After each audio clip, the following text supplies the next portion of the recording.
LinkedIn was like barely a thing, and like people were, Facebook was like the preeminent social media. And I think that as careers have changed and as technology is, we've seen the maturation of tech. People now in life, in work, in relationships, in child rearing, and in everything, they are taking a look at everyone else's highlight reel, and they're comparing themselves to everybody else's like A+ stuff, right? So if you go on LinkedIn now, you're seeing influencers and people who feel like they have everything figured out and that they've never made a mistake and that they're just showing like the absolute best of the best.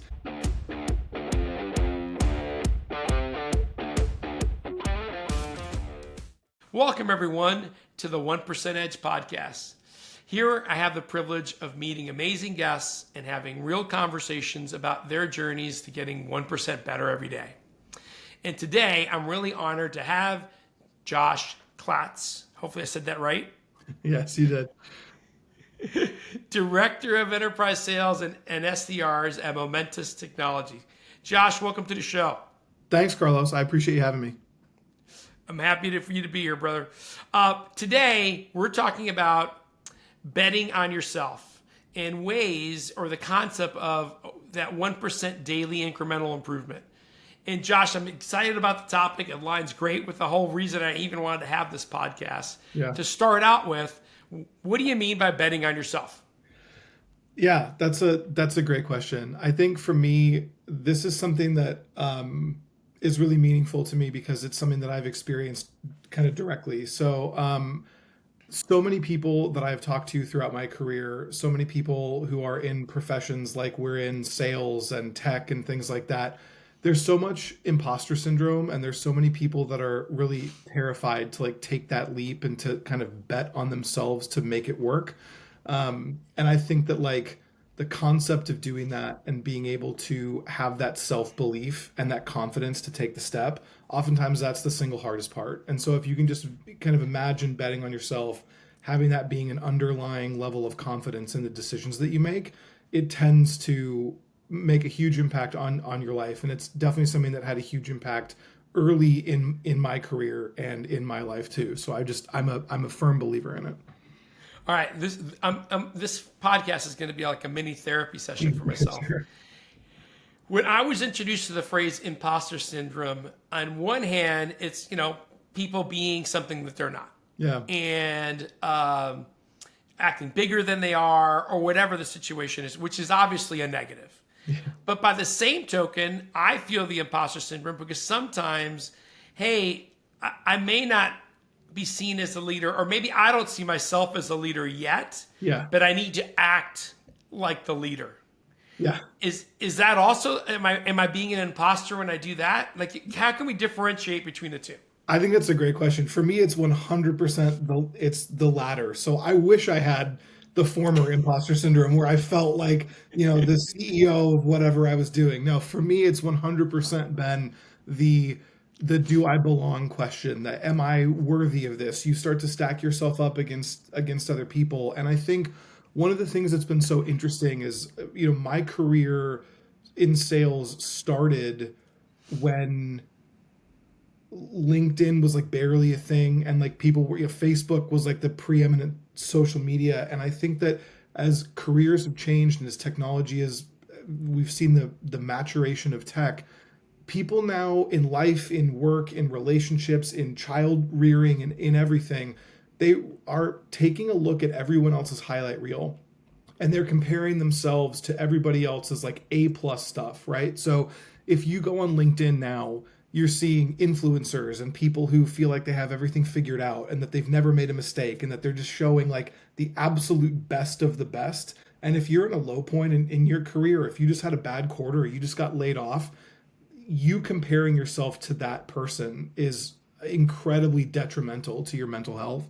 And so that's why I feel like the imposter syndrome component is like, do I belong here? Did I get fired because I'm really bad at this? Or did I have a bad quarter because I'm just bad? Sometimes people just have bad quarters because they have bad quarters. And I think not succumbing to that idea and understanding like you are where you are because you belong. One of the things that I used to tell people that I had hired was every single one of you got hired because you are amazing at something. Like you presented something in your interview process that blew us away in some way, shape, or form. And it could be different for everyone. Interpersonal skills, maybe you crushed your cold call, maybe you asked amazing questions, maybe it was all of the above. But every single person is where they are for a reason. And I think it just like really confirms that if you bet on yourself, if you dig into that stuff, you will be successful. I love that. The it's what's interesting, I'm thinking through my own career, and I suffer a lot from. I don't know if I belong here. I'm a kid of two immigrants. I grew up. I tell people I grew up like a depression baby, right? My parents came here. Their mindset was, "Don't throw that away. We might need it." Yeah, sure, Right? sure. Yeah, I grew up in a different era, especially from two parents that came from nothing to come yeah, to this country, right? So, I remember there was a time I was, in the office. I go, I was just thinking to myself, I could, someone can come knock on the door and go, dude, what are you doing in the office? You're the janitor. Go work. The fact that I was the person behind the desk, yeah, at times I felt like an imposter just because even though I have a ton of confidence in myself, like anyone, we have flaws. And then your point about being, that's I call it flaws, doubts, right? yeah, sure, sure. And your point about when you start looking, especially nowadays, at like Facebook or LinkedIn or any of them, no one's saying, I'm having a crappy day. I just totally missed the quarter. Oh my God, what a horrible meal I had at this restaurant. Yeah, Right? exactly. It's always, I'm in Paris. Yes, I'm having a yes, great yes, time. I'm yes. going to club. And you're right, because you got to but really kind of filter through all that, hey, they're just like us. They just put their pants on one at a time, one leg at a time. Yeah, I think some of the more genuine posts are ones at times that they share their own difficulties. And 100%. Yeah, like, I struggled with this, or I had this, and this is how I overcame it, right? So in betting on yourself, what are things that we could do to help us get through those highs and low moments? yeah. I think one of the things that I try to do whenever I can is just I bring myself back to understanding and remembering like what I can bring to the table and like how I can make an impact. So, it could be you're in a slump at work. You haven't closed a deal in a while, or you've had some deals push or slip, or you feel like you're kind of reimagining your sort of like pitch process or the way that you approach prospects and clients. It can just be getting back to the basics of that and saying, what got me here is foundational, and then it's a matter of like building on it. And you talked about that 1% improvement. It's what got me here is the foundation. That's what I can build on, but it's always going back to that. Like, I know what I'm doing. I've had success. You almost like manufacture that level of confidence. People say like fake it till you make it. I think that's like a fine way to look at it. But I really do think like it's not even faking it. It's just like understanding, like you get back to your baseline and that you have a skill set and talents that that you possess, and just remembering that as opposed to thinking about the things that are not going right or not going well. Yeah, it's interesting because obviously I've heard the "fake it till you make it" line a bunch of times, Yeah. and I'm kind of on the fence because on one hand, I believe it, right? Because I've done it. Yeah. On the other hand, like words have meaning. So in my brain, when I hear "fake," oh my God, I'm reinforcing that I'm a fake. For sure. Like I said, I need a lot of therapy. We're in sales. We all do. So one of the ways I used to think about it is, act like an actor. Act Yeah. like you are the best salesperson. Act Yeah. like you're the best sales leader. Act like you're the best executive. What would that person act like? And if you can put yourself in that role and act your way through it, sooner or later, you will pick up the skills and be doing it naturally. But Yeah. like anything new that you start and embrace, at first, it'll sound better before it feels better, is my line. Totally. Right? Like it's Yeah. kind of like asking questions in a sales deal. Yeah. I think that's a really good way to look at it. I had I had a mentor who told me a long time ago, and this helped. They said no one really knows what they're doing. Everyone's kind of because everyone's in a new position today versus where they were even yesterday or the day before. It doesn't matter if you've been a leader for 20 years or an executive, or you're a career salesperson who, owns a piece of your market. You're gathering new information, and like today looks a little bit different than it did yesterday. I mean, especially if you look at, things like with the recent, market craziness, like that introduces like fear, uncertainty, and doubt into people, and the way that you move forward today might look different than it did a week ago before things kind of went topsy-turvy. And so I think it's helpful to know, like, as you're acting like an actor, as you're kind of figuring out the way to put that on, everyone around you is doing the exact same thing. And I think it's the people who exude the confidence in it, and also the willingness to say, like, that didn't work, I'm going to try something different, and kind of being able to iterate makes such a huge difference. Yeah, it's interesting because, and betting on yourself in this concept,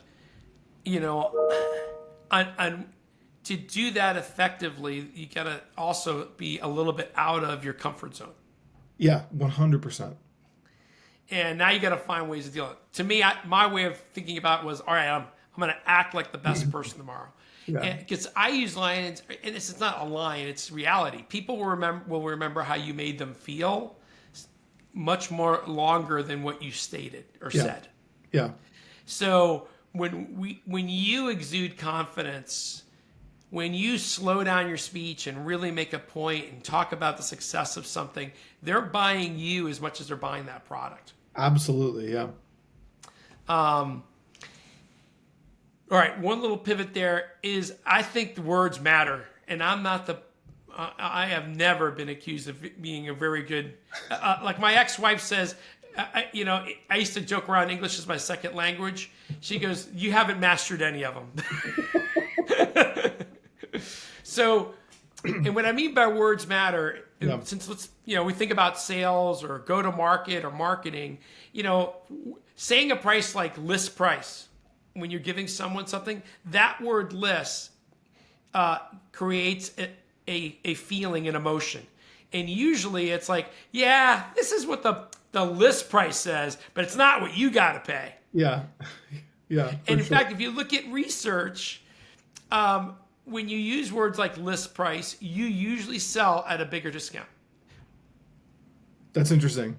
I didn't know that. If you say, hey, here's the price. This is our pricing. Yeah. It's a fact. It is what it is. Yeah. Whether you have enough budget or not is another fact. And then we got to work through how close we can come together. Can I prove enough value that you can get more budgeting for it? Mm-hmm. Or can I not prove enough value where I can't prove it, the difference is worth it? Does that make sense? No, it totally does. And you are exactly right. Anytime you say, like, book rate or list price or whatever it might be, it does imply, I can say that, but what you're actually going to pay is very, very different. I think people probably pick up on that just from their own experiences too. So I'm just saying, as we're betting on ourselves and trying to be the best person in front of the customer, practicing some of our words, our terminology, totally, our questions, even our listening skills, which is another thing that I need to work on a ton. I have not peaked there either. I am still the lack self-control preschooler that's like, yes, I can help you, let me tell you. And I gotta bite my tongue, relax, let them talk before you jump the gun and you spill all your candy in the lobby. Yeah, sure. Yeah, I mean, I think the fact though that I think that's like such an important part of this. That's something that you want to do, and so you think about it consciously, which I think that's a step that so many people don't take, right? It's like, that it's like a constant thing that you're working on and thinking about. I think that just goes back to saying, like, oh, I know what I need to do. It's that getting better incrementally. All right, so let's talk about that for a second. Sure. What are your thoughts or ideas or ways of doing that consistently? Because it happens to some folks, right? They have some success. Yeah. Obviously, I'm awesome at this. I'm the best. And it creates like this falsehood because I either think you're either getting better or you're getting worse. There isn't no staying the same, Yeah. mailing it in. Mhm.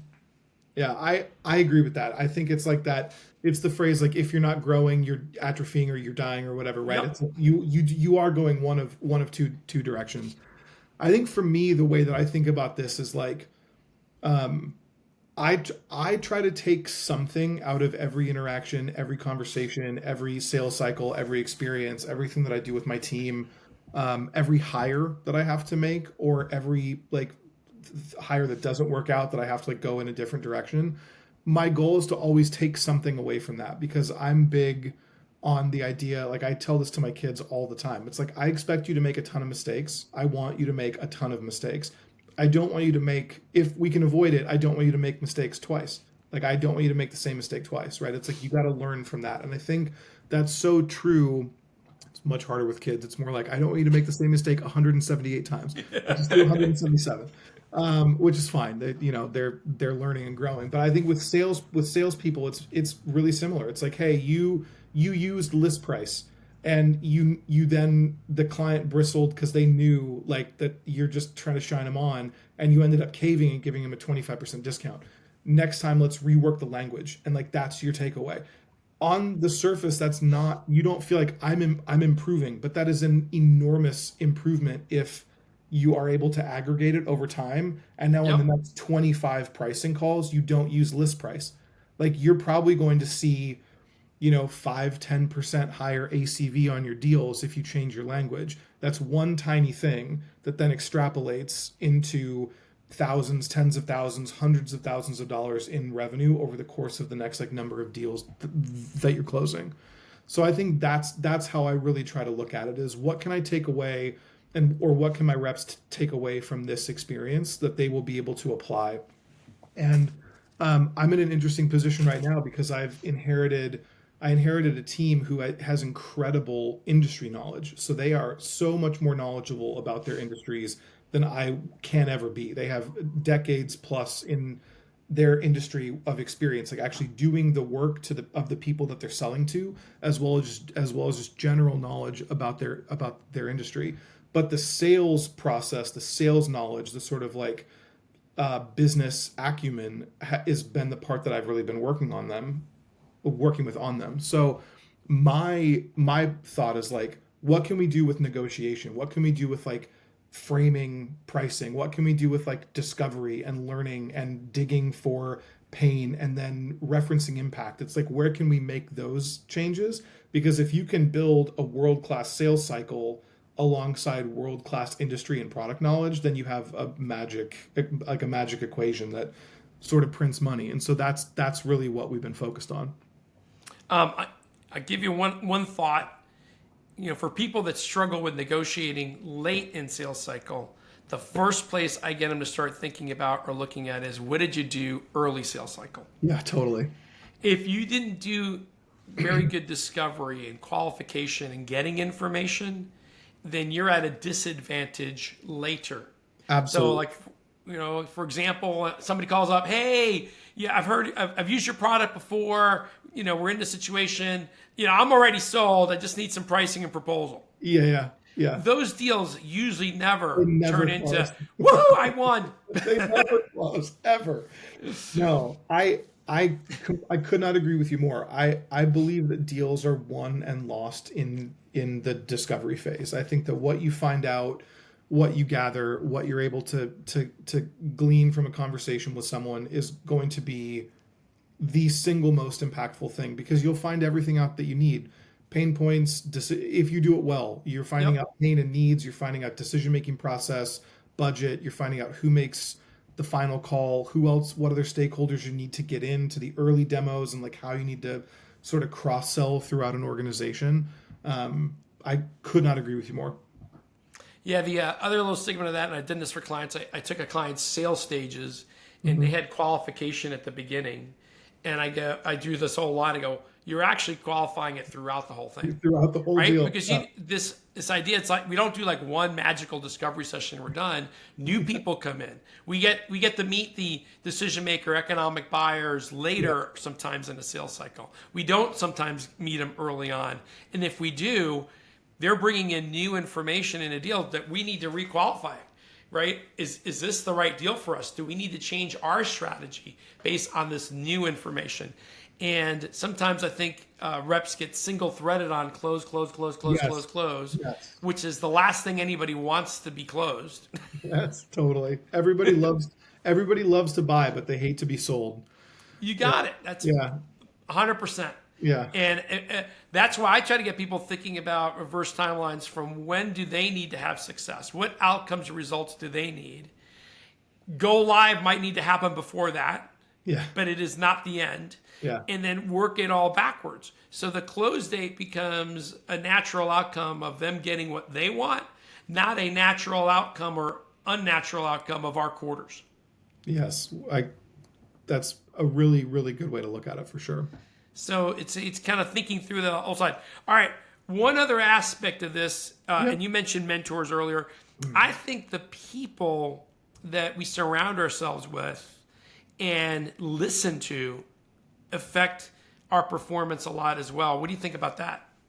I could not agree with you more. I think this is true both professionally and personally. My son is 10; he's almost 11, and so he's in fourth grade. You know, it's a really kind of like formative age. It's like, you know, they're kind of getting ready to finish elementary school next year. He's going to go into middle school soon. It's like crazy to think about, but it's funny because you start to hear stories and experiences about different kids at school and different kids in class. And when they're 6, 7, 8, everybody feels kind of the same, right? And then you get to be 10, 11, you start to hear about different things. And so we're telling him now, like I tell him all the time, you will become the average of the 5 people that you surround yourself with most. It's like, it's certainly not like my saying. I've heard that a lot. But I think it's absolutely true. Like, you are a reflection of the people that you choose to surround yourself with. And I think this is especially true in sales. I remember I started my career at Yelp back in 2010. And at Yelp, I learned so many things. But like, one of the things that I learned that was like the most important thing probably was like, perception is reality. And like, if you surround yourself with people who are griping or like not super happy about the process, or they're grumpy about their territory or whatever else, no matter how you feel, you're going to be lumped into that group. And then you're also going to find yourself in that kind of same mental state and vibe too. And I allowed myself to be dragged down a little bit into some of that. And it was only when I kind of like broke free from that mentality that I started to see more success. And so I think like that was an incredibly important like learning for me. But I think if you surround yourself with people at work who are always blaming the system or the territory or the sales process or the leads or the leadership or whatever it might be, you are going to fall into that trap, and it's going to hold you back from being successful. Even if some or all or many of those things are true, the only thing that you can control from it is your attitude and like the way that you adjust to it and try to handle it. And I think that like that becomes incredibly important in like how you mature and grow throughout your sales career.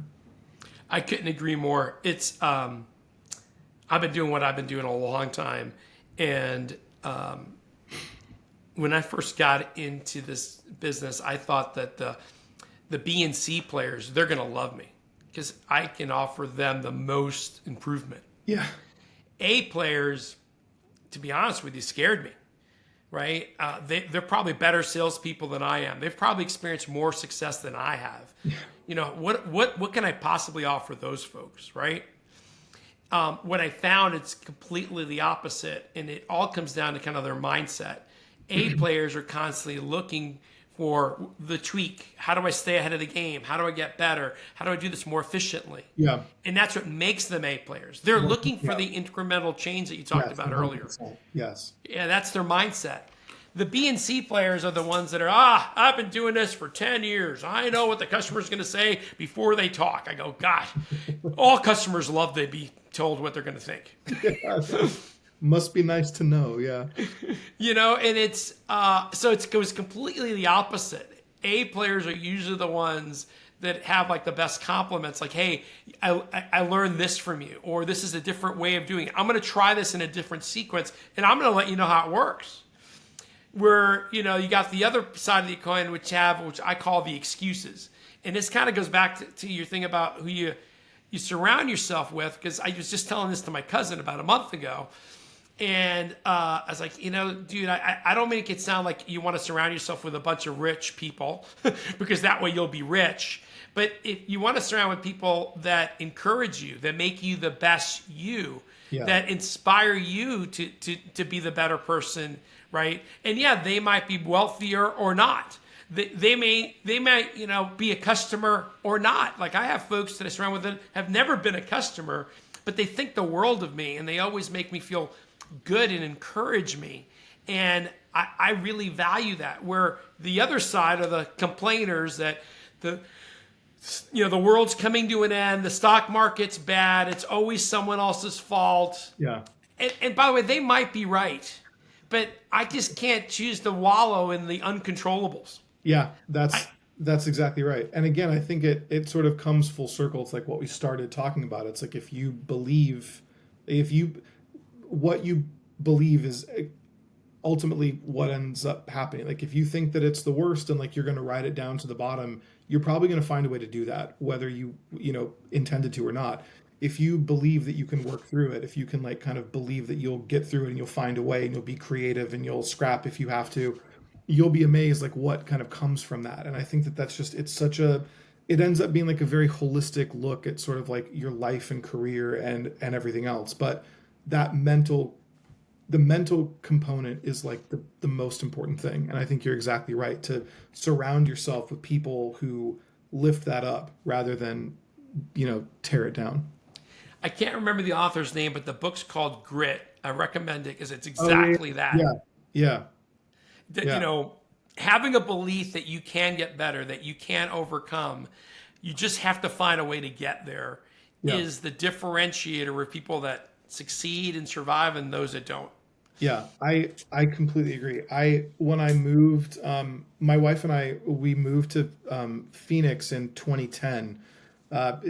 We were relatively newly out of college, and the job market was terrible after kind of like the 2008 and 9 financial crash. We were living in Oregon, and I got a job at Yelp, like I mentioned, and we moved like sight unseen to Phoenix, and like super in debt. Like we got married a year before, just like all sorts of like bad financial decisions that compounded from college to a wedding to moving and doing all this stuff.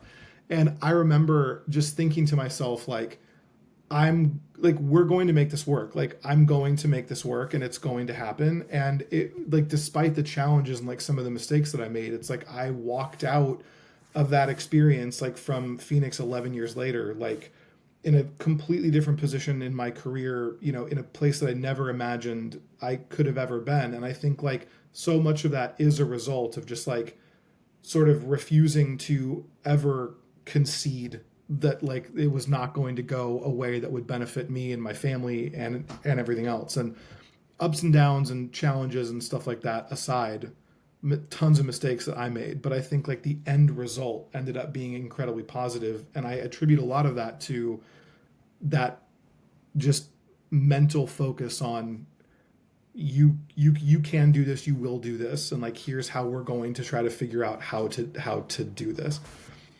Well, one day over coffee, I'll tell you about my start, because I graduated college, I moved to a new state, I got married, and I got my first job all in 30 days. That's insane. I'll tell you the story. Let's just say 2 months later, things were not going great, but I survived. Yeah. We survived, and we moved forward. Thank God. Here you are. Yeah. So I'll save that story for another day over coffee. Yeah. But I think that's, Josh, it's been great having a show. That's an awesome background. And it kind of leads me to like, one of our final questions of the day is usually, What's that one piece of advice that you would give folks, be it business or personal, that helps them be as successful as you've been? That's a great question. I would say the one piece of advice that I would try to give is, no matter what the situation, you are never as good as your highs would suggest, and you're never as bad as your lows would suggest. I think like everybody lives a lot more closely to like the middle than I think people want to realize. And so I would just say, like, no matter the situation, high or low, try to take something tangible from it that you can learn and apply it going forward. I have found, I kind of look back and think like, oh, 2 years ago, like I would have 100% walked right into X trap from this scenario or situation. And now I can say, like, I know how to navigate that, even though it came at a really difficult time in my career. You learn from it, and then you can apply it going forward. So that would probably be like the one piece of advice. Just like, no matter the situation, positive or negative, try to take something from it, learn from it, and then apply that going forward. Because I think it really does make a big difference. Josh, that's awesome. It's a much better way to articulate like that. The reason I even started this podcast, the thought was about either we're getting 1% better every day or we're learning something. Yeah, There is no failure. Trying something and failing is a learning experience. totally. And It's super necessary. and hopefully your kids are not like me, because I'm a slow learner. They're both very sharp, which is nice. It helps. Sometimes I got to make the mistake 1,000 times. I'm like, maybe I should stop doing this. Well, we've all been there for sure. All right, Josh, if someone wants to reach out to you, talk to you more about this topic, what's the best way for them to get in contact with you? LinkedIn's probably best. You can find me. I'm there. Send me a DM. Yeah. Awesome. Well, hey, that does it for our show today, this week. Thank you so much for everyone joining. If you could follow us, give us a like on one of your favorite podcast platforms. Josh, it was great having you as a guest. And to everyone else, I wish you nothing but the greatest success. Thank you, Carlos. Thanks for having me. I really appreciate it. Thank you, buddy. All right. Bye.